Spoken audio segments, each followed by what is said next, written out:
So then what I thought was the high point of the evening's festivities, Cody came to the ring. And he gets huge chants, right? Big, the crowd. And think about this. The American Nightmare. I guess that's bad. The American Nightmare sounds like American Carnage or some kind of anti-American propaganda. But he's red, white, and blue and everything, and the people in Saudi Arabia love him. Maybe we're doing some good, with these people over, because the average people, I'm sure, are normal over there. It's just whoever's running that fucking joint.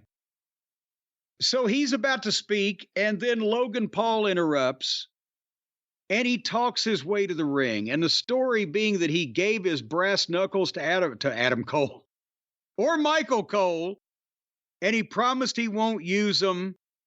And he's a man of his word. Word is his bond.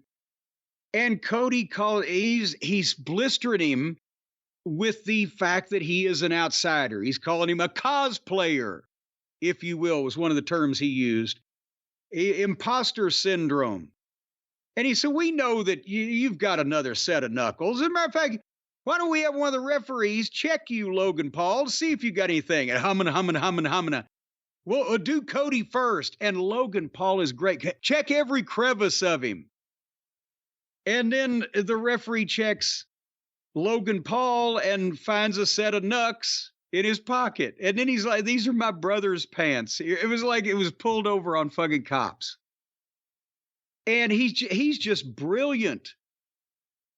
And so he can go from being the arrogant, overbearing asshole to the cowardly, backpedaling weasel when he knows how to switch fucking emotions. And then Cody fired up, did a babyface promo just as good as Logan Paul's heel promo was. And it was great. And I wrote at the time, as long as they've got segments like this on their television programs in the WWE, where these people come off as stars, the performances are good and believable, it's not chaos and video game violent madness or people reciting goddamn either scripted things in their head or stuff that people has told them to say with no emotion. That's why AEW looks like cable access, and it's only going to widen out as they rely more on indie-minded people over there trying to appeal to the audience they've got left because they failed at getting the wider audience that eats this shit up and doesn't care whether this is the only thing they see in 2 hours. You see where I'm going with this? There is a pretty wide, whatever you want to say, dichotomy right now between what WWE is producing, how it looks, how it comes across, and what AEW is producing and how it comes across. For the biggest time since AEW has existed, there really is a break between number one and number two, and it feels like it when you watch the show. And, that's unfortunately, kind of the way it probably was always going to be, but they could have made a more valiant effort over there down in AEW All Friends land. Anyway, we're going to finish up. Go ahead. Let me just say about this segment, I continue what I've been saying. Logan Paul's my favorite guy in WWE. He's so good at everything he does, even the minor stuff. I mean, this is right out of Memphis. Search the guy to find a weapon. I saw Eddie Gilbert do this in Global in 92.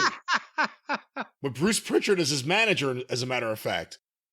So, this is nothing new, but it came off perfectly. It was done really well.